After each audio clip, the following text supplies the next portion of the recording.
بینەرانی بەڕێز لە هەر شوێنەکەن سڵاوتان لێبێت من کامەران حاج عومەر لە باسی ڕۆژ لەگەڵتانم. تورکمانەکان لە عێراق و هەرێمی کوردستان ڕەوشیان لە چبار و دۆخێکدایە. لە نێوان ناسنامەی کوردستانی و عێراقی بوون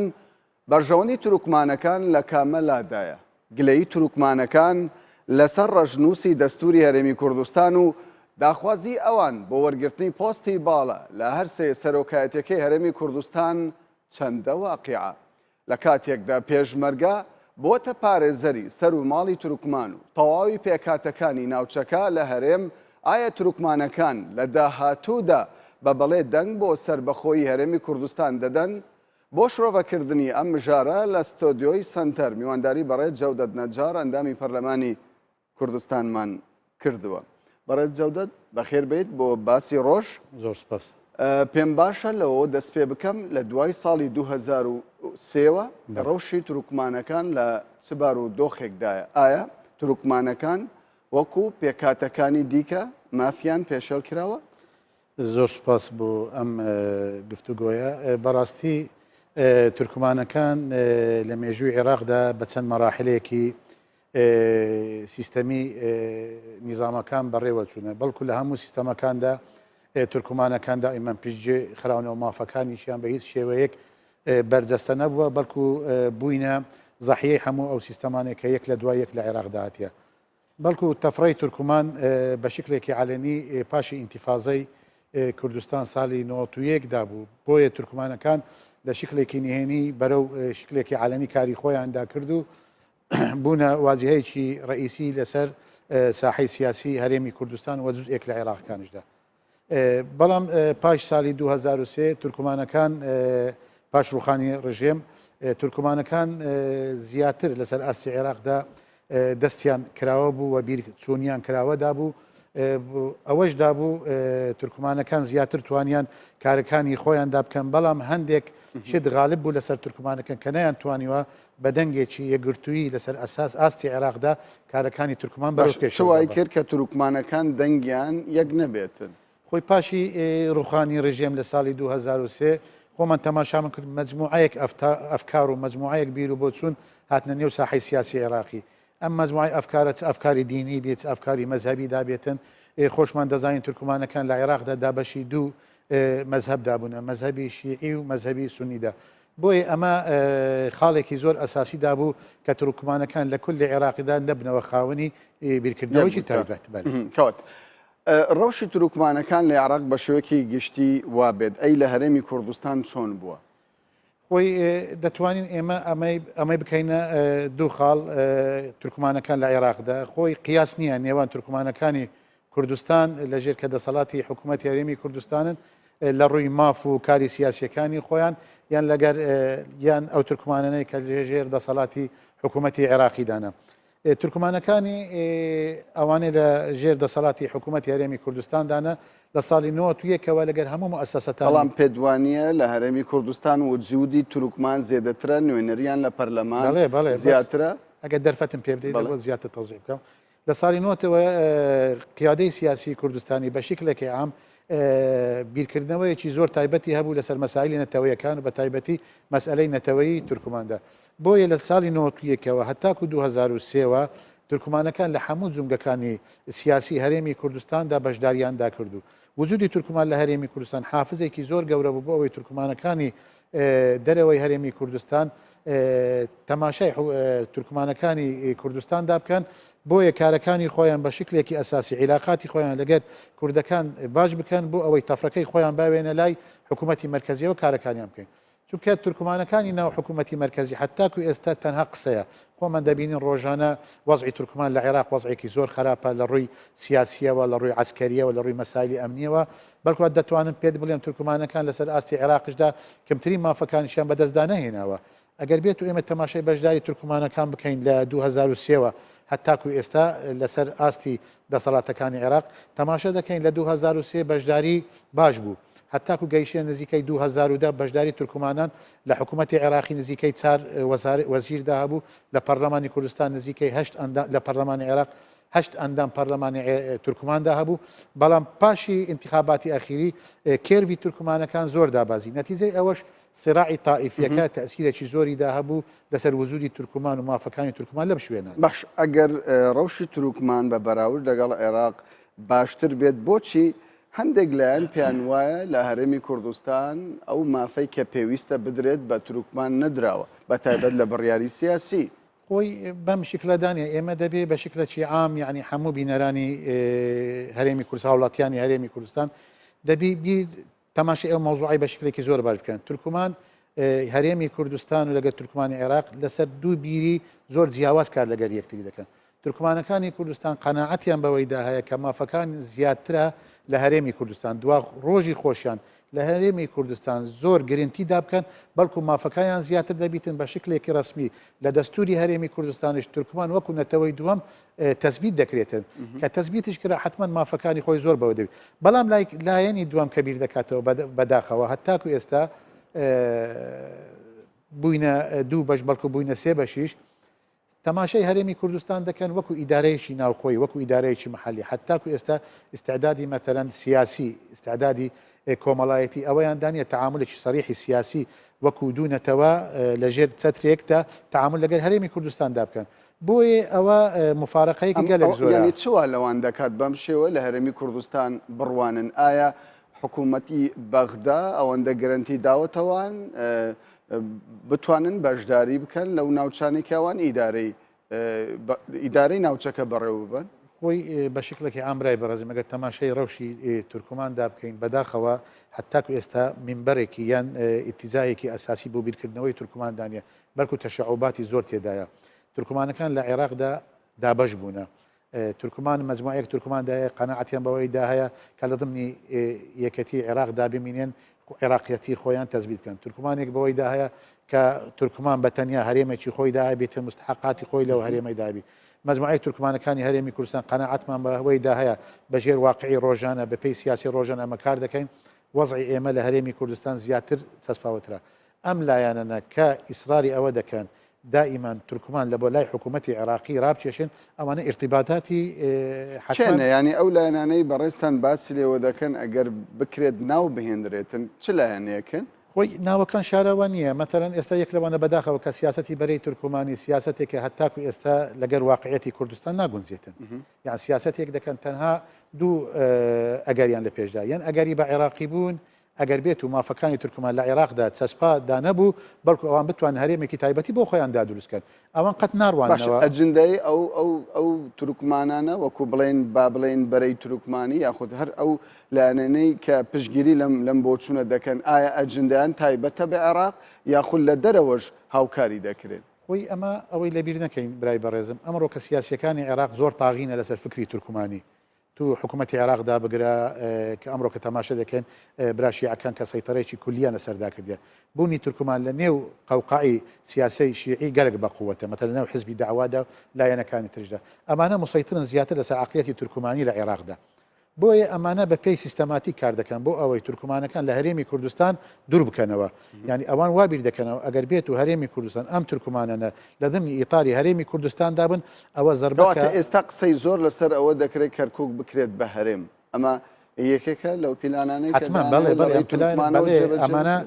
تورکمانەکانی دەرەوەی سنووری هەرێمی کوردستان حتمما ارتباطاتی دەرەوەشدا هەیە ئەمە ئەم بڵێ ئەم بریارە یان ئەم بیرکردنەوەی بە شکلێکی کە بینی شەوە ڕۆژێک دروست بوو حتممەوە بەرنامەی بۆ داڕێژراوە دروستکردنی دوو هەرێم ینی بەخۆی عقلیەتی تورکمان بیرکردنەوەی تورکمانی دەرەوەی هەرێمی کوردستان بە شکلێک بیر دەکەنەوە دوو هەرێم دروستکەن هەرێمێک تورکمان ئێلی دروستکەن لە تەلعفەر چونکە تەلعفەر دەتوانم بڵێم موڵنی ئەساسی تورکمانی لە بەڕۆی نزیکەی زۆربەی زۆری تورکمانەکان 450 تورکمان لە منتیقەی تەلعفەردا هەیە بۆیە ئەوان بیرکردنەوەیان وادا هەیە لە منتیقەی تەلعفەردا بەشی حتاکو مەذهبیشدا هەیە یان تورکمانی شیعە هەیە تورکمانی سوننەدا هەیە بیرکردنەوەی وانە بۆ ئەوەی تەغزیەکردنی فکری سیاسی تورکمانی لە هەردوو مەذهب و شیعی و سنی هەرێمێک تایبەت لە کەرکک دروست بکرێ بە ناوی هەرێمی کەرکک هەرێمێکش لە تەلعفەر دروست بکرێ ئەو ناوچانە بە ناوی هەرێمی تورکمانێلی ئەمە بە هەڕەشە دەزانی بۆ سەر تورکمانەکان یەکگرتووی تورکمانەکان یەکگرتووی تورکمانە خزمەت ناکاتە یەکگرتووی تورکمانی ئەمڕۆکە تورکمان ئەگەر دەیانەوەی یەکگرتوو بوون مافەکانیان لە هەرێمی کوردستان لە عێراقدا زۆر بەهێز دابیتن دەبی بە سیاستێکی موحد بە سیاستێکی عقلانە ڕفتاردا بکەن ئێمە تورکمانەکان دەبی بزانین چێ دۆستمانە و چێش نەیارمان یان ئێمە بزانین چۆن تەعاملدا بکەین چونکە بەڕاستی لە عێراق و لە هەرێمی کوردستان یان سیاستێکی وایان ڕفتاردا کردو تورکمانەکانیان دابەشی سەردوو بەرەدا کردو هەتاکو بەداخەوە بەڵام بەڕێز زەودەدا ئەومان نابێت لەبیر بچێت ئێستا ئەو بەرەی تورکمانی کە تۆ باسی لەوە دەکەی ئێستا نوێنەریان هەیە لە پەرلەمانی کوردستان و دان بە شەرعیەتی هەرێمی کوردستاندا دەین وڵی ینی منش لەوەی یانی تەماش من بەو نظرەی تەماشای ئەم وەزعەکەی بەرەی تورکمانی ناکەم چکە بەرەی تورکمانی تو هەر ئیتیزایەکی سیاسی دەبی سیاسی مرکزیەتی خۆی داهبی تو نابی لە شوێنێک سیاستێکدا بکەی لە شوێنێک سیاست تردا بکەانی بانێک و دوو هەوە دابیتن بەرەی تورکمانی لە سیاستی ڕسمی خۆی ینی پێ دوایە ئەمان دووڕوانە بەڵێ سیاستەکەی یعنی دووفاقانە سیاستی دەکەین ینی تەسمیای دووڕوبانە بێتن بە دووفاقی دەکەن مەتەن لە کەرکووکدا تەماشا دەکەن لە تەسریحاتی سەرۆکی بەرەی تورکمانی و ئەندامەکانی تر کە بە ناوی شیمالی عێراق قسەما لەگەردا دەکە بە ئیدارەی مەحەلی شیمالی بەڵام پێ دوانیە سیاست دەبێت بەم شێوە بێ پێیەک لە هەولێر پێیەک لە بەغدا سیاست تو ئەگەر ئیستقامەتی دانەبی تو لە سیاستی خۆت دڵنیانەبی تەرەفی مقابل لە سیاستی تو دڵنیابی ئەگەر بە مەکربی تەعاملت لەگەر ناکاتن یەک لە ئەسبابی زەرەری تورکمانەکەن کە هات تاکو ئێستا لە پلەکانی دواوەین لە سیاستی عێراق و هەرێمی کوردستان ئەو دووفاقیەیە یعنی ئێمە لە بەغدا سیاستێک بکەم لە کەرکووک سیاستێک بکەم لە هەرێمیش سیاستێکدا بکەم یعنی ئەمە تەنویعا لە خزمەتی کەواتە ئێوە وەکو پارتێکی تورکمانی هەرێمێکی سربەخۆ بۆ تورکمانەکان لە چوارچێوەی عێراقدا یاخود لە چوارچێوەی هەرێمی کوردستاندا ڕەت دەکەنەوە ئێمە دەبی تەماشای مەسئلەی کە باشترین چییە بۆ تورکمانەکان ئەمە بە دوای ئەم بابەتە بکەین باشترین چییە؟ باشترین ئەوەیە ئێمە بتوانین تێ بفکرێن ئایا تورکمانەکانی عێراق بە شکلێکی ئام پێش ساڵی 1991 لە چه ئاستێکدا بوون لە چه قەمعێکدا بوون لە ژێر دەسەڵاتەکانی تر لە چ وەزعێکدا بوون پاش 1991 ئێمە دیتمان ئینتیفازەدا کرا عێراقدا بەشی دوودا بوو هەرێمی کوردستانەوە وەزعی تورکمان دەبی بیر بکاتەوە بیرێکی عەقلانە بکاتەوە منطقیانەدا بکاتەوە ئایا لە ساڵی 1991 تەسەڕوفی حکوومەتی عێراقی وەکو متشابهە وەکو تەسەڕوفی حکوومەتی هەرێمی کوردستان ئەو امتیازاتانەی لە سەردەمی حکوومەتی هەرێمی کوردستان بۆ تورکمان هاتەدی ئایا لە تەریخی عێراق بۆ تورکماندا کراوە نەکراوە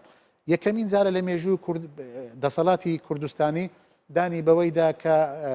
تورکمان وەکو نەتەوەیە لە هەرێمی کوردستان دووەمی نەتەوەیە تورکمان مافی خۆیدا هەیە لە انتخاباتەکانی تەشریعی و تەنفیزی هەرێمی کوردستان بەشداربی تورکمان حەقی خۆیتی بە ناوی تورکمان لە حکوومەتی هەرێمی بەشداربی تورکمان حەقی خۆیتی لە مەزارسەکانی بەلەدیە و محافەزە بەشداریان دابی ئیدەن ئەوە تەفڕەیە یعنی ئەمە دەبی بیر لەوەدا بکەینەوە ئێمە تەماشا دەکەین تورکمانەکانی کە بە منطق تەماشا دەکەین سیاستی ئێمە ڕاستە لە بەروەی ئێمە سیاستێک لەگەر جیهاتێک دەکەن کە ئاعترافە ئێمە دەکاتن قیادەی سیاسی کوردی ئاعترافێکی سەریح بەبوونی بەڵام پێدوانیە بەغداش دەستکەوت دەدات بە تورکمانەکان بە تایبەت وەکو دەبیندرێتن ئێستا لە چوارچێوەی حەشدی شعبی هێز هەیە بە ناوی تورکمان ئەمە امتیاز نییە ئەمە ڕاکێشانی پێی تورکمانە لە مەسائلی قەمعی ئەوە تەوریدکردنی تورکمانە لە هەندێک مەسائل تەوریدکردنی تورکمانە لە حەجی شعبی بیستە منطقەی سنی قەتلی سنیەکان دابکات کەواتە بۆ ئایندەی تورکمان لەو ناوچانە بە تایبەت ناوچە ناکۆک لە سەرەکان مەترسی لێ دەکەوێت ئەکید مەترسی لێ دەکەوێت ئەمە سیاسەتێکە حکوومەتی عێراقی زۆر بە عەقلانە کە بۆی دادەڕێژن دەیانەوێت تورکمانی تەورید کەنە مەسئلەیەک تورکمان حتاکو مەسئلەیەکی دوور و درێژ نەتوانی خۆی ئێوە توانی وتانە قەناعەت بە تورکمانەکانی ئەو ناوچە بهێنن چەندە توانی وتانە کە ئەم پرۆژەیەکی مەترسیدارەوە لەسەر ئایندەی تورکمانەکان خراپی لێ دەکەوێت ئێمە پاش 2023 بەتەنسیق لەگەر هەموو پارتە سیاسیەکانی تورکمانی نیشتمان پەروەرەکانی کوردستان ئێمە عێراقمان دابەشی سەر سێ میحوەر کرد محورێک حتاکو منطقەی توسخورمات و منطقەی سەلاحەدین و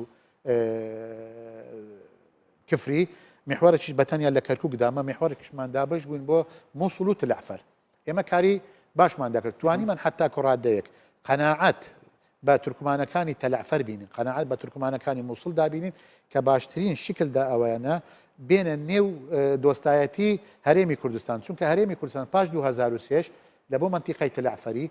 من کە خۆم ئەو کاتی وەزیری حکوومەتی هەرێمی کوردستان بوو بە فەرمانی جەنابی کاکنێت چیروان بارزانی و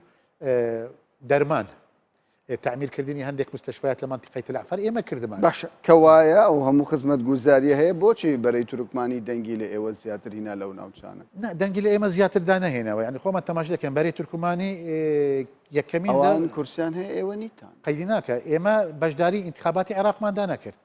لە بەروەی بەشداری انتخاباتی حکوومەتی عێراقماندا نەکرد ئەو دەرفەتە بە ئێمە نەدرا چونکە ئێمە تەنها لە کەواتە پێ دوای حکوومەتی عێراق بە ئەنقەس بەڵێ بە ئەنقەس حکوومەتی عێراق بوونی تورکمانەکانی حزبی داوە بوونی هەندێک لە تورکمانەکان لە نزیک لە چونکەکانی حکم لە بەغدا ئەوەی لە ئێمە کرد تورکمانەکانی کوردستان دوور بکەوینە ئەوەش لە فکر نەکەین جەنابی مام جەلەل کە سەرۆکی کۆماری عێراقدا بوو ڕاوێژکاری بۆ خۆی دامەزراند بۆ ئەوەی تورکمانی کاروبارەکانی تورکمانی کولی عێراق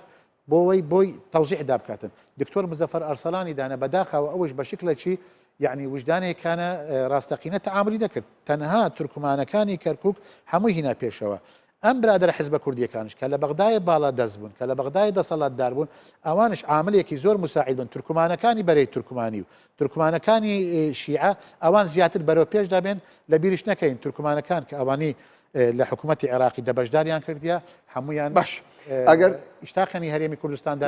باش ئەگەر ئێوە تورکمانی کوردستانی بن و ئایندەی تورکمان لە چوارچەوەی هەرێمی کوردستان ببەستنەوە چه دەستکەوتێک بۆ تورکمان بەدەست دێنن لە کاتێکدا ئێستا ڕژنووسی دەستوری هەرێمی کوردستان نووسراوەتەوە و پێم وایە بەشێک لە تورکمانەکان ملاحەزەیان هەیە پێ دوایە دەبێت چ بکرێت لە دەستوری هەرێمی کوردستان ئەو پۆستانەی کە تورکمانەکان دەخوازن خۆی هەتاکو ئێستا دەستورەکە نووسینە ڕەشنووسەکەش کۆتایی پێدا نهاتوە ئێمە تورکمانەکانش لەگەن نوێنەری خۆمان لە بەڕێز کاک کامەرە نەشت لەوێن دەرەیە کە جەلەساتی لیژنەکە دەبوو ڕۆژانە تاوتۆمان دەکرد پێشنیاری خۆمان دەدا بەڕێزیان خۆشبەختانش تەرەفی کوردیەکان داعیم بوون بۆ ئەم مەوزوعەدا لە دەستور ئێمە شتێکی زۆر گرنگمان لە لای ئەوەدا بوو کە لە هەرێمی کوردستان بگوترێتن لە کوردستان نەتەوەی سەرەکی هەیە کورد تورکمان کلد و ئاشووری ئیزافەتەن لە بۆ مەسائلەکانی تر کەواتە تورکمان پێکاتەی دووەم بێت بەڵێ ینی لە ڕووی لە هەموو ڕێکەوە تورکمان پێکاتەی دووەمە لە هەرێمی کوردستان ڕاستە ئیحسایەکی بەڵگەتان هەیە لەمبارەوە لە قەزیە بەڵام ئێمە احتیماد دەکەین سەر ئیحسایەکانی پێشووی ئیحسایەی ساڵی 50 هەفت ئێمە احتیماد سەر دەکەین ئیحسایە ئەمە لە کاتێکدا ئەگەر ناوچە ناکۆکەکان بگەڕێتەوە سەر هەرێمی کوردستان نەخێر ئێستاش لە هەرێمی کوردستان ئەگەر ئێمە احتیماد بکەینە سەر ئیحسایەی ساڵی 77 ئێمە نەتەوەی دووەمین لە هەرێمی کوردستان یعنی هیچ غوباری لەسەردانیە بەڵکو بەڵام بەنەبوونی حتاکو ئێستا ئیحسایەش تایبەت ئێمە تەخمینی نییە مەوزوعە بەڵام بە شکلێکی قەناعەتەوە ئەو بەمانای ئەوەیە کە دەتانەوێت نوێنەرتان هەبێت یاخود پۆستان هەبێت لە هەر سەرۆکایەتەکەی هەرێمی کوردستان ئێمە یعنی ئێمە خۆشی مەلەوەیە جانبی کوردی زۆر متعاطفە جانبی کوردی زۆر بە منطقەوە تەعامل لەگە قەزیەکانی نەتەوەیەکان دەکاتن لە هەرێمی کوردستان مەوزوعی تورکمانی ئێمە لەگەر هەموو فراکسیۆنەکان دانیشتینە بە تایبەتی لەگە فراکسیۆنی پارتی دموکراتی کوردستان و یەکێتی نیشتیمانی کوردستان و برادرانی ئیسلامیەکان دانیشتن قەناعەتێکی کولیان هەیە دەعمی مەواضیعەکانی ئێمە بکەن لە ناو دەستوردا ئێمە لە ناو دەستوردا تەکید لەوەمان کردوتەوە و تەزبیتش دەبێتن ئینشاءڵڵا ئێمە دەبی یەک لە ڕئاسەتەکانی سێ مثلا وەکو مستحقەکی نەتەوی وجودماندا هەبێتن ئێمە بەشداریکردنمان لە پەرلەماندا سیستەمی کۆتا بۆ ئێمە زیاتر دابێتن بە شکلێکی لە دەستوردا ئەوە بکردن یەک لە مؤسسە ئیداریەکانی محافەزەی هەولێر ئێمە وجودماندا هەبێتن مەسئلەی بەڵام ئایا وەک ژمارە ئێوە دەتوانن ئەو پۆستانە وەربگرن ژمارەی تورکمانەکان ئەوەندە ژمارەتان زۆرە کە بتوانن ئەو مستحقاتان وەکو مستحقەکی نەتەوەی کەینێ ئیحسائیەکی تەواو کرا لە هەرێمی کوردستان ژمارەی نفوسەکان دیار بوو ئەو کاتیش ئێمە گرنتیتان لە سەرۆکی هەرێمی کوردستان وەرگرتووە بەو پێی ئێوە چەندان جار لەگەڵ سەرۆکی هەرێمی کوردستان دیدار و کۆبنەوەتان کردووە گەرنتی ئەوەتان وەرگرتووە کە مافی تورکمان لە هەرێمی کوردستان پارێزراو بێت خۆی جەنابی کاک مەسعود نەک ئەمڕۆ بەڵکو لە بیدایەتی ئینتیفازەوە لە ساڵە نەوەتەکاندا ئێمە تەنها کەسێکە اعتیمادی لەسەر مستەقبەلی خۆمان دەکەین جەنابی کاک مەسعود دەچێت جەنابی کاک مەسعود لە هەموو عودەکانی خۆیان لەگەڵ ئێمە ڕاوەستایە لە هەموو ئەزەماتەکان لەگەڵ ئێمە ڕاوەستایە کاک مەسعود ئینسانێکی دیموکراتیە ئینسانێکی باوەڕی بە مەسائلی نەتەوی بە مافەکانیدا هەیە بۆیە ئێمە زۆر مطمئینین کە لەگەڵ جەنابی کاک مەسعود دادەنیشین کە ئێمە دەردەکانمان بۆ دەرێن یعنی لەگەڵ مەوزوعی مە متعاطفە مشکلەی ئێمە بەڕاستی هەتاکو ئێستا کە 100% ئێمە نەمانتوانێت تەشعوبی ئاڕەکانی ئێمە ینی کە دەچینە دەر خزمەتی جەنابی کاک مەسعود و جەنابی کاک نێچیروان یان برادرانی یەکێتی نیشتیمانی کوردستان لایەنەکانی تردا بەبیرەی موحدماندانی ینی بەداخەوە ئەوان بە دوو شکل تعاملمان لەگەڵ دەکەن مەثەلاً بیرکردنەوەی بەرەی تورکمانێ بە وەرەقەیەک وەردەگرن بیرکردنەوەی مەجموعەک ئەحزابی ئێمەش بە وەرەقەیەک وەردەگرن بۆیە بەراورد دەکەن لەگەر باش ئەم دوو دەمەوێت قسە لەسەر ئەو کەم ئاخیر پرسیارم بی دوا پرسیارمی لەسەر ڕەوشی تورکمان ینی زۆر جار بازدەوە دەکرێت تورکمانە کوردستانیەکان لە بەرەوەی بودجان لە هەرێمی کوردستانە بۆیە پژگیری لە کوردستانی بوونی خۆیان دەکەن سەر چاوەی داراییان لە هەرێمی کوردستانە مە هەتا چەند نەخێر ئەمە هیچ ئەسڵ و ئەساسی دانیە یعنی ئێمە ئەگەر بگەڕێنەوە سەر باگراوندی سیاسیەکانی تورکمانی کوردستان تەماشە دەکەین باگراوندێکی زۆر دەوڵەمەندە ئێمە کاتێک پێشمەرگە خەباتی خۆی دەکرد لە شەڕی شۆرشی ئەیلو لە شەڕی گولانەوە لە شۆڕشەکانی تردا پێشمەرگە و پێشمەرگەکانی تورکمان لە خەڵکی هەولێرێ بەشداریەکی زۆر گەورە و گرنگیاندا هەبوو لە شۆڕشەکاندا بۆیە بەڵام ئێمە کە ئەو مستحقاتی لە حکوومەتی هەرێمما وەردەگرت مستحقاتی زۆر ڕەمزی بوون یعنی هیچ حزبێکی ئێمە بە هەموو حزبە تورکمانیەکان تو میزانایەکە خڕ بکەوە نەگەیشتە میزانی حزبێکی بچووکی کوردستان باشە ئێستا ینی لە نێو ماڵی کووردا یەکڕیزی نابیندرێتن تا ڕادێک ناکۆکی هەیە بەڵام تورکمانەکان متەحەفزن ینی خۆیان دەپارێزن لەو کێشانە ئەم تەحەفوزاتەی تورکمان بۆچی لە کاتێکدا ئێوە وەکو تورکمان 5 کورسیتان هەیە لە پەرلەمانی کوردستان نەخێر ئێمە برای بەڕێزە متحافظ نینە یعنی ئێمە بەشداریشمان بە فعلی هەیە لە ئەحداسەکان ئێمە لە بیدایەتی ئەحداسەکان هەوڵی ئەماوامەدا کە ببینە لایەنێکی کە نەتوانین خۆمان نەخەینە ناو مەوزوعێک کە پێمان حل نەکرێت بەڵام ئێمە بەبێ تەرەفرانە وەستاینە ئێمە دائیما لەگەر مواضیعەکان بە منطق تعاملمان کردووە ئەمە ئێستا کەش بێتەرەف نینە ئێمە بە قەناعەتەوە تعامل لەگە مۆزوعەکان دەکەین لەسەر مۆزوعەکی ئێمە 100% نەگەینە قەناعەتێک دێمە بریاری لێ نەدەین پرۆژەتان هەیە بۆ لێک نزیکردنەوەی پارتەکان لە یەکتری ینی هەتا ئێستا پرۆژێکی وە ئێمە بۆ جەنابەت ڕۆم بکەمەوە بیرکردنەوەی تورکمان لەم بابەتە دوو بیرکردنەوەیە یان بەرەی تورکمانی لەم مەوزوعەدا لەگە ڕێز و تەقدیرم بۆیان ئەوان تەحەفوزێکی تایبەتیان لە مەوزوعەدای بەڵام تورکمانەکانی کوردستان ئێمە تەحەفوزمان لە مەوزوعیدانە ئێمە خۆمان یەکلا کردیتەوە ئەمڕۆ کە هەرێمی کوردستان لە بەرامبەر هەرشەیەکی زۆر گەورەدایە ئێمە تەماشای سیاسەتی حزبەکان دەکەین ئاسایشی هەرێمی کوردستان بە ئاسایشی خۆتان طبعاً ئاسایشی هەرێمی کوردستان ئاسایشی من ئەگەر خوا نەخواستە ئەم ئاسایشە بەرەو خەلەلێکدا بچیتن حتممە یەکەمین کەس وەزعی تورکمان تێک دەچیتن بۆیە ئێمە لەو مەوزوعەدا مووقیفماندا هەیە ئێمە هەتاکو گلەیمان لە ئەم کۆبنەوەی ئەخیری لە برادرانی لیژنەی هاوبەشی یەکێتی و گۆڕاندا کردو کە مووقیفیان بەرامبەر تورکمانەکە نیشتمان پەروەرەکان زۆر سلبیە ئەوان وعدیان بە ئێمەدا تاکە کۆبوونەوە لەگەڵ لایەنی تورکمانەکان لەگەڵ ئێمەدا بکەن کەچی خلافیان بە وعدی خۆیان دەکرد لەگەڵ بەرەی تورکمانی جاری یەکەم دوای لەگەڵ ئێمە دانیشتین بۆیان وایە هۆکارچی بێ ئایا ئەوان لە ئەوان تەفزیلی بەرەی تورکمانی دەکەن تەفزیلی عقلیەتی بەرەی تورکمانی دەکەن لەسەر ئێمە بۆیە ئەوان بەداخەوە بە نظرێکی خراپ تەماشا ئێمە دەکەن وەڵەو ئێمە جێی ئیحتیمامی نییە نظری ئێوان زۆر باشە یان کاتم نەما پرسیارشم زۆر بوو بەڵام دوا پرسیارم ئەوە دەبێت ئێوە وەکو تورکمان و نوێنەرشتان هەیە لە پەرلەمانی کوردستان بۆ پرۆژەی سەربەخۆی و ڕفراندۆم پێتان وایە تورکمان هەڵوێستی چی دەبێت بە بەڵێ پێشوازی دەکات یان بەنەخێت حتمان تورکمان ڕفراندۆم بە بەڵێ پێشوازی لێ دەکات چونکە تورکمان پێش کوردی منفعەتی لەو بەڵێیدا هەیە چونکە ئێمە ئەگەر بڵێن بڵێ بەڵکو مستحقاتی ئێمە و ئایندەی ئێمە لە ژێر دەسەڵاتی ئەم سەرکردایەتێک کە ئێستا هەیە جەنابی کاک مەسعود سەرکردایەتەکە ئایندەی ئێمە مسۆگەرە بەڵام بەعکسی ئەو مەوزوعیدا بێ ئایندەی ئێمە دەکەویتە مەجهول بەڕێ جەودەت نەجار ئەندامی پەرلەمانی کوردستان و ئەندامی سربەخۆی تورکمان و وەزیری پێشووی هەرێمی کوردستان زۆر سپاس دەکەین کە لەگەڵمان بەشدار بوون. سپاسی جەنابەت. بینەرانی بەڕێز باسی ڕۆژ بەردەوام دەبێت دەچینە ناوبڕێک و دواتریش دۆسەی تەوەری دووەمی باسی ڕۆژ دەکەینەوە.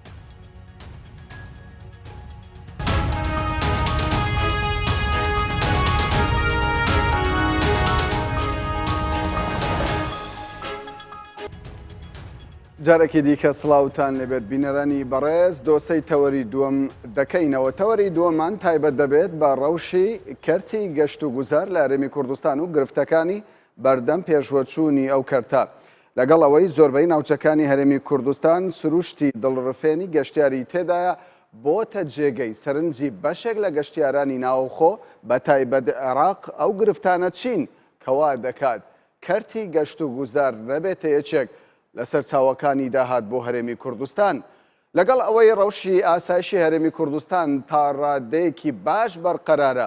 بۆچی هەرێم نەبۆتە جێگای تێڕامانی گەشتیارانی بیانی بە تایبەت وڵاتانی یەکێتی ئەوروپا و ناوچەکە؟ بەڵێ بەڕێزان، بۆ شڕۆڤەکردنی ئەم پرسە میوانداری بەڕێز مەولەوی جەباری سەرۆکی دەستەی گەشت و گوزار لە هەرێمی کوردستانمان کردووە. بەڕێز مەولەوی بەخێربێیت بۆ باسی ڕۆژ. پێم باشە لەوە دەست پێ بکەم وەزیری شارەوانی و گەشت و گوزار لە لێدوانێکی ئەم دواییدا باسی لەوە کرد زیاتر لە 108,000 گەشتیار لە ماوەی 3 ڕۆژی جەزن ڕویان لە هەرێمی کوردستان کرد. ئەگەر نزبیش بێت پێتان وایە داهاتی ئەم گەشتیارانە بۆ هەرێمی کوردستان چەند بووە؟ بەڵێ زۆر سپاس. بەڵێ جەنابی وەزیری شارەوانی و گەشت و گوزار ئاماژەی بە 108,000 کردووە، بەڵام لە پاشەوەی ژمارەکە زیاد بوو. ئەوە ژمارەی سەرەتایی بۆ ئەعلان کرا، بەڵام ئەوەی کە دواتر بڵاو کراوە بەپێی ئامارەکانی دەستی گەشت و گوزار بووە نزیک 122,000 گەشتیار. بەڵام من دەمەوێت بەوردی لە بۆ ئەوەی بەڕێز باس بکەم گەشتیار کێیە، چونکە ئێمە بەڵام داهات بەڵێ چۆن داهات حساب دەکرێت. تۆ ینی جارێ شتێکی تەخمینیتان من دەمەوێت چکە تا ئێستا لە وڵاتی ئێمە من هەست دەکەم لە هەر جێگەیەکیش گوێم لە هەندێک مەوزوع دەبێت تا ئێستا پێناسەی گەشتیار و گەشت و گوزار بەو شێوازە نییە، بە شێوازە زانستیەکەی نییە لە کە باوای ئێستا لە ناو کۆمەڵگەی ئێمە. بەحقەت گەشتیار ئەو تاکەیە کە گەشت دەکات لە جێگەی لە بۆ جێگەیەتر، بەڵام بە سێ مەرج دەبێتە گەشتیار. یەکەمیان دەبێت بڕاتە دەرەوەی ژینگەی ڕاهاتووی خۆی دەکا بە ئینگلیزی usual environment البيئة المعتادة، يعني ئەو زۆنەی کێ بەردەوام بە خۆی تێدا دەژێ دەبێت بڕاتە دەرەوەی ئەو جێگەیە. یعنی ناکرێت کابرایە هەر لە ناو هەولێر بێ شخصیە لە ناو هەولێر گەشت بکە بە گەشتیار حسابێت دەبێت بڕاتە یەکەم ئەوانەی هاتوونە لە عێراق دادەنرێن یاخود بە گەشتیار دانن بە گەشتیار دادەنێن. یەک دقەبا پێبێنین چونکە لە زۆنی ڕاهاتوو خۆی هاتە دەرێ هاتووە دێتەوە بۆ ئێرە. ئەو یەکەم. دوو دەبێت لە ساڵێک کەمتر بمینێتەوە و یەک شەو زیاتر بمینێت، یعنی یەک شەو یاخود زیاتر. یعنی ئەوە بابەت دووەمیان کە بابەتی کاتە، یعنی نابێت لە ساڵێ زیاتر بمینێ و دەبێت شەوێکیش بمینێ. ئەو حالەتە بە خاڵی دووەمە. خاڵی سێمیش مەبەستی گەشتەکە. مەبەستی گەشت لە بۆ ئەگەر مەبەستی بازرگانی بێ یاخود بزنس بێ یاخود لە بۆ هەر مەبەستێک سەردانی تەرفیهی بێ، ئاینی بێ، لە بۆ سەردانی خزم و کەسوکار بێ، یاخود لە بۆ مەبەستی ترێنینگ بێ، یاخود خوێندن بێ، خوێندنێکی کورت ماوەی کە لە ساڵێک کەمتر بێ، یاخود لە بۆ مەبەستی چارەسەری نەخۆشی، یاخود هەر مەبەستێکی تر جگە لەو مەبەستەی کە سەردانی ئەو جێگە نوێەکە دەکا لەوێ کرێ وەرنەگرێ بەرامبەر ئەو گەشتە. یعنی بڵێن کرێکار بێ یاخود بڕوا تەوزیف بێ لەو جێگەیە یاخود مەسەلەن مەبەستەوەی بەس پارە سەرفکە پارە وەرنەگرێت. یعنی لێرە پێناسەکە تەبعا ئەم پێناسەیە پێناسەیەکی هاوبەشە لە نێوان لیژنی ئاماری نەتەوەی گرتووەکان و ڕێکخراوی گەشت و گوزاری جیهانین داراوە. بۆیە ئەم پێناسە زۆر زەڕۆرە لە بۆ ئەوەی تۆ بزانی داهاتی گەشتیاری چیە. بەڵێ عەفوەت بەس بە شتەکەم تەواو بکەم. بەڵام چالاکی گەشتیاری گەشتیار دەگرێتەوە و سەردانکەریش دەگرێتەوە. سەردانکەر کێیە؟ هەمان مواسەفاتی گەشتیاری هەیە بەڵام شەو نامێنێتەوە. بۆ نمونە 122,000 کەسەی هاتۆتە هەرێمی کوردستان هەمویان گەشتیارن، هەموون بە پێی ئەو پێناسەیە. ئەگەر وایە وەڵامی پرسیاری یەکەمم بدەیتەوە داهاتی هەرێمی کوردستان ئەگەر تەخمینیش بێ دەبێت ئێوە ئەو داهاتە بەڵێ ئێمە تا ئێستا داهاتەکەمان ئەوە نەکردووە چونکە وەرگرتنی داهات بابەتێکی ئاسان نییە، چونکە تۆ دەبێ بە شێوازیە بزانین ئەو خەرجی ئەو گەشتیارانە چەندە. دەبەن لیجانمان هەیە ئیش لەسەر ئەوەی دەکەن. بەڵام هەندێک دەڵێن ینی ئەوانەی دێن لە خواروی عێراق ناکرێ ناویان لێ بنرێت گەشتیار لەبەرەوەی هەر لە بەغداوە یاخود لەو ناوچانای تەنانەت 3-4 کیلۆ گۆشت دەکڕن و بەسارەی خۆی دێ و مانەوەیان هەر لە شوێنێک دەبی لە ژێر خێمەیەک دەبی پارەیەکی وا نادەن بە هەرێمی کوردستان تاوەکو جوولەیەکی بازاری تێدا دروست. شتوانە ئەو بیر و بۆچوونە زۆر هەڵەیە ئێمە دەبێت ئێمە تەماشای گەشتیار بکەین وەکو بزنس نەوەکو یعنی بەمکەرە پێناسەشم کرد لە سەرەتا مۆزوعی کەرتی گەشتیاری کەرتێکی خەڵکی ئێمە وا تێدەگا ینی هەر لە بۆ خۆشی و لە بۆ گۆرانی و لە بۆ ئەو شتانە یعنی بەڕۆ گەشتێ بکەی لە بۆ جێگەیەک و تەواو نا مۆزوعەکە مۆزوعێکی بزنسە چونکە ئەوانەی کە دێن لە ڕووی بزنسەوە لە ڕووی ئابووری و تۆ سوودی لێ وەردەگری ئەوانەی کە هاتن سەردانی هەرێمی کوردستانیان کرد لە ڕێی هەشتا کۆمپانیای گەشتیاری هاتبوون تەواو بووە بەڵکو بەردەوامە من دەمەوێت لێر ئاماژە بە بابەتێک بکەم چۆن ئەوان هاتن لە بۆ هەرێمی کوردستان و بەردەوامن لە هاتنیان چۆن هاتن من با پێت بدەم بە سوپاسەوە سەرۆکی حکوومەتی هەرێمی کوردستان دوای ئەوەی کە لەلایەن بەڕێز وەزیری شارەوانی گەشت و گوزار داوای لێکرا چەند بابەتێک چارەسەر بکە کە زۆر زەڕوڕە لە بۆ ئەوەی کەرتی گەشت و گوزار بڕاتە پێشەوە بە سوپاسەوە چەند بابە خاڵێک بوو ئیشی لەسەر کرد یەکی لەو خاڵانی کە ئیشی لەسەر کراوە بەڕێز وەزیری ناوخۆ ڕاستپاردرا بۆ ئەوەی کێشەی بازگەکان و ئەوانەی کە داخلی هەرێمی کوردستان دەبن من مەبەستم بەس بازگەی ئەوەی نییە کە لەگەڵ ناوەندە خوار و عێراق بەڵکو لەگەڵ وڵاتی ئێران و لەگەڵ وڵاتی تورکیش چارەسەر بکری ئەوانش کە داخل دەبن بەچی شێوازی پێشوازیان لێ بکرێت تاوەکو چکە کێشەکان زۆر کێشەکان لەو بابەتە دەهات بە سوپاسەوە ئاسایشی گشتی ئیشێ زۆر باشیان کرد لەگەڵ ئێمە لە سوپاسیان دەکەم لێرە و دەستخۆشییان لێ دەکەم زۆر بە تەعاونێکی زۆر باش لەگەم و هەماهەنگیەکی ڕێکوپێک لە هەموو جێگەکان توانیمان ئێمە شتێکی زۆر باش ئەنجام بدەین ئەبەڵکو ئیشەکە زۆربەی لەسەر شانی ئەوان بوو بە تایبەت لە بازگەکان و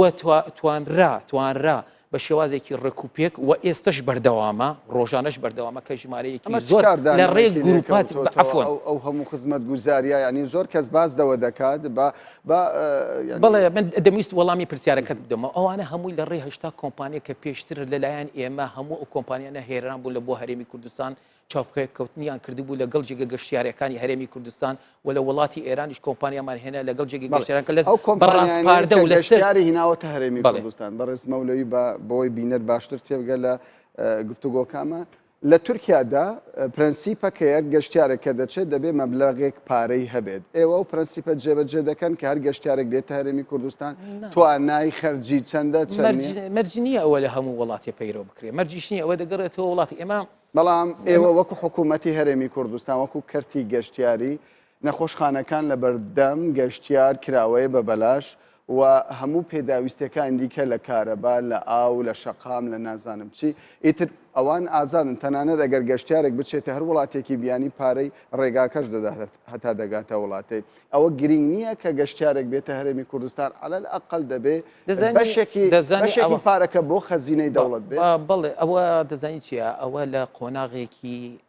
زۆر پێشکەوتو دەتوانین ئەو شتانە بکەین بەڕاستی لێت نەشام ئێمە ئێستا لەو کاتی ئێمە پێویستیمان بە گەشتیار هەیە بژانەوەی بازاڕی پێ بکەین دەزانی کەرتی گەشتیاری کە داهاتیشی حساب دەکرێت داهاتی لە بۆ حکوومەت حساب ناکرێت ئێمە داهاتی حکوومەت هەر ئەو تاکس و ئەو زەریبانەیە یاخود ئەو ڕسوماتی جێگە گەشتیارە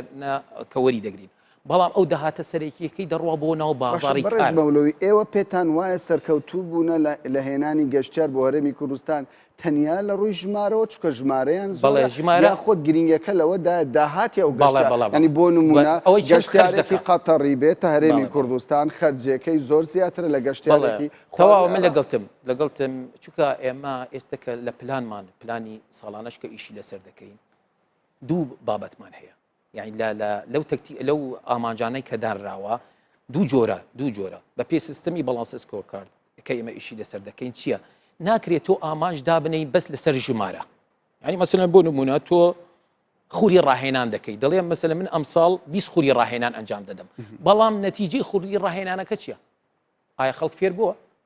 باش بووە؟ خزمەت گوزاری باش بووە لە جێگە گەشتیارەکان ئێمە دەڵێن لە ماوەی 25 ساڵدا ئێوە توانیوتانە کەرتی گەشت و گوزار یەک دقە بەس بکەم برایی بەڕێزم کاکەمانە اینجا لە کەرتی گەشتیاری ئێمە چەند فاکتەرمان هەیە چەند فاکتەر هەیە لە بۆ ینی تەقییمی ئەدای خۆمان تێدا دەکەین بزانین ئەدای خۆمان باشە یان خراپە بەس لە ژمارەی گەشتیار نییە شەویمانەوەش گرنگە یعنی ئایا گەشتیار یەک شەو دەمینێتەوە یان 10 شەو دەمینێتەوە چکە تۆ ژمارە ڕەنگە 1000 گەشتیار هاتنە بەڵام هەر هەزاریان ئەگەر 10 شەو بمینێنەوە دەکا 100,000 10,000 شەو دەکات ئەگەر 1000 لە 10 شەو دەکات 10,000 شەو بەڵام لەوانەیە 10,000 گەشتیار بێ هەر یەک شەو بمێنینەوە هەر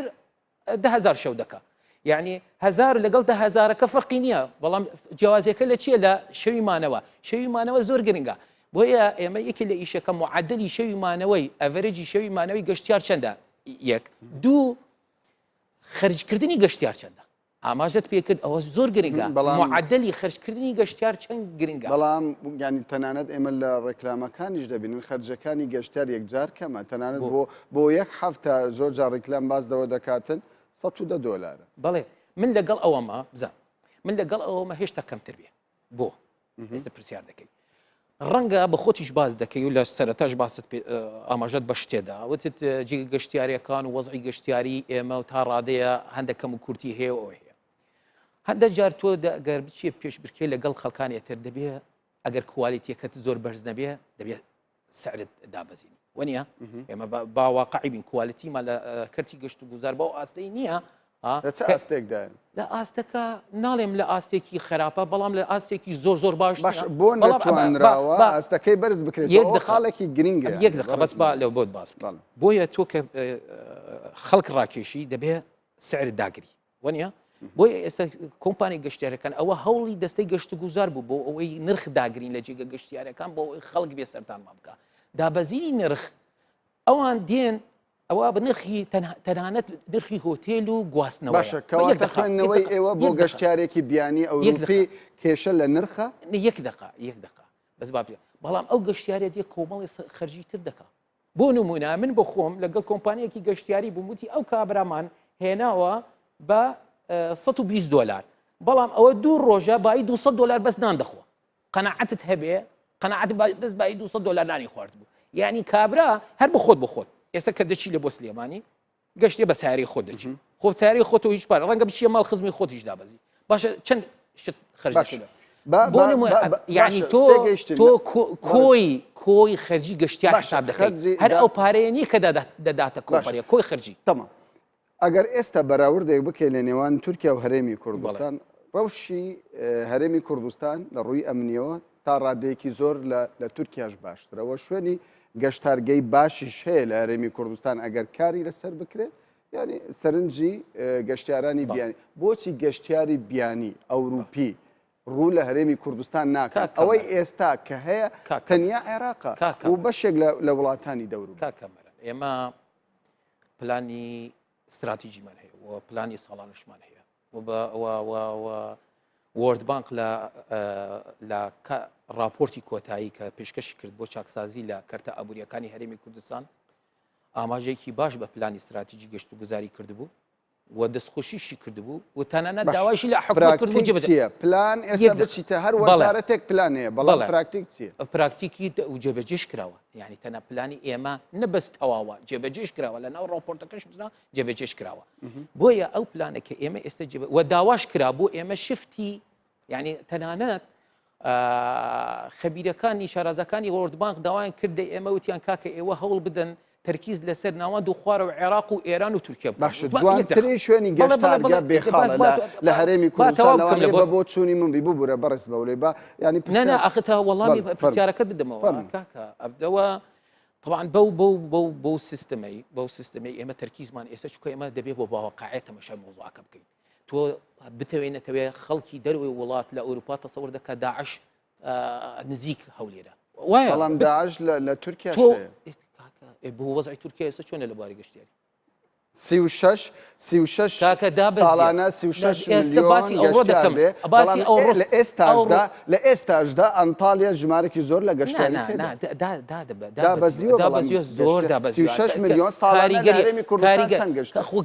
خۆ داعش هجومی نەکردە ناو تورکیا بەڵام تەقینەوە بە بەراورد لەگەڵ هەرێمی کوردستان زۆرە بەڵام ئەوە واقعیان با ئێمە تەماشای واقعی وەزعەکە بکەین ناکرێ ئێمە بە خەیاڵ تەماشای وەزع بکەین ناکرێ ئێمە خۆ ئەوامان کرد چوین بەشداریمان لە معارضی جیهانی کرد لە بەرلین لە لەندەن لە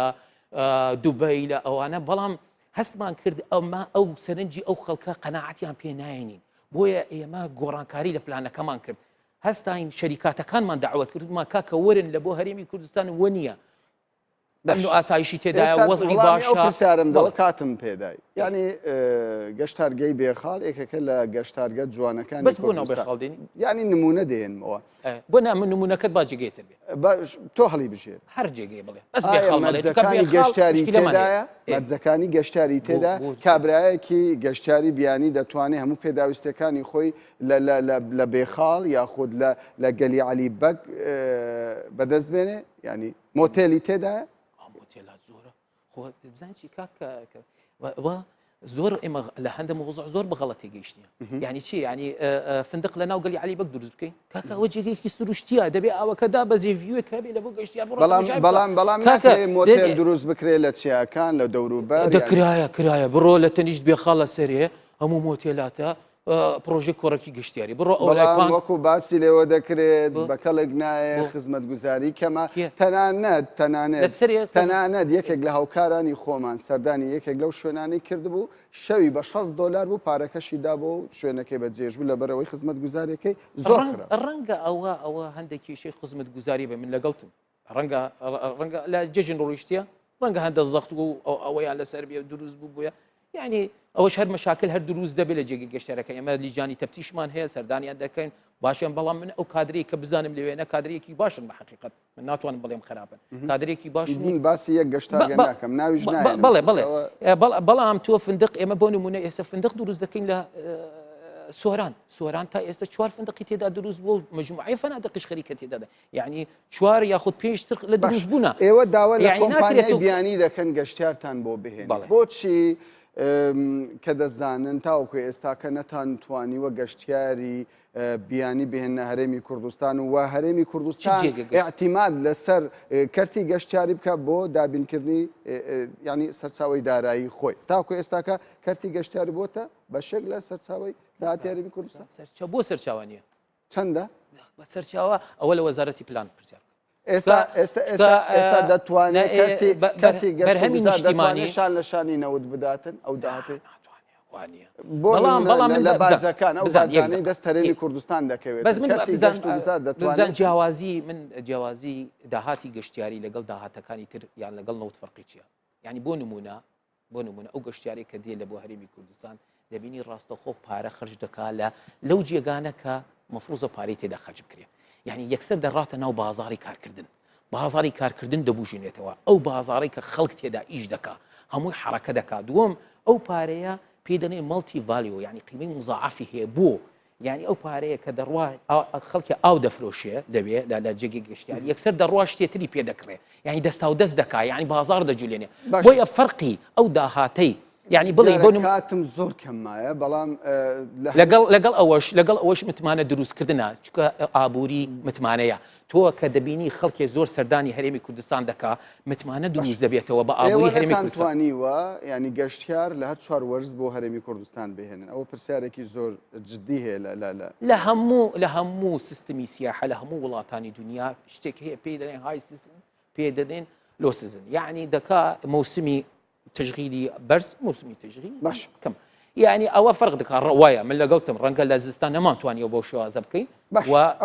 ئەوە بەولاوە بەڵام حتا لە ڕووی ئاینیەوەش نەتانتوانیوە ینی ئێستاکە مەزارگەی لالش کە وەکو دەزانرێتن شوێنێکی ئاینە ژمارەی زۆر ئێزیدی لە دەرەوەی وڵاتەیە نەتانتوانێت پرسیارەکە بەڵێ ئەوە ئێمە لە گفتوگۆینە لەگەڵ دوسێ کۆمپانیا لە وڵاتی ئەرمینیا و هاتینە لە بۆلامان و دانیشت بەڵام هۆتێلی تێدا نییە میوانخانەیەک مەرجی نییە تۆ دەزانیت تۆ دەتەوێت لە تەنیشت مەزارگەکە هۆتێل لە بۆ دابنێ لالەش لە دهۆکەوە چەند کیلۆمەتر دوورە مەزارگا یعنی دەزانین چی هەندە شت هەیە تۆ دەبێت یعنی بڕک واقعیبی یعنی هەندە جێگا هەیە مەسەلەن مەرجنیە تۆ هۆتێلی تێدا هەبێت بەڵام دەکرێت ماستەر پلانی لە بۆ جێگەدانرایە ماستەر پلانی لە بۆ جێگەدانرایە تەرتیب کرا بەڵام ئەوە ماستەر پلان هەیە لە بۆ لالش تایبەت بزان سێ کۆمپانیامان هێناوە ئێستا لە گفتوگۆینە لەگەڵیان چۆن ئەو خەڵکانە بینین طبعا پەیوەندیش دەکەن لەگەڵ ئەو یەزیدیانەی کە برای یەزیدیانەی کە لە وڵاتی ئەرمینیا لە ئازەربەیجان لە چەند وڵاتی هەنە لە ڕوسیاش تەنانەتەنە بەڵام بە خۆت دەزانی ئێستا وەزعی بیرکردنەوەی برای یەزیدیەکان لە ناو هەرێمی کوردستان تا ڕادەیە بڕکە قەلەقی تێدا هەیە ئەگەر ئەو وەزع ئینشاءڵڵا بەو شێوەیە بڕاتە پێشەوە تەمام. و باشتر بە بێ شێوەیەکی گشتی من کەرتی دڵنیا دەکەمەوە کاتم دڵنیا تەواو دەکەمەوە کەرتی گەشت و گوزار لە ئایندەدا چۆن دەبینن زۆر باش دەبێت. پلانتان هەیە لە داهاتوو ینی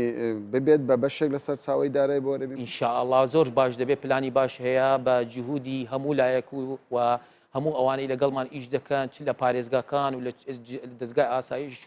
و سوپاسی تایبەتم هەیە لێرە لە بۆ بەڕێسەرکی حکوومەت و وەزیری شارەوانی گەشت و گوزار بە ینی حقیقەت بەردەوام ساڵێکی دیکە چاوەڕێ ئەوە بکەن ژمارەی گەشتیا بەرز دەبێت. دەگاتە چەند تەخمینێ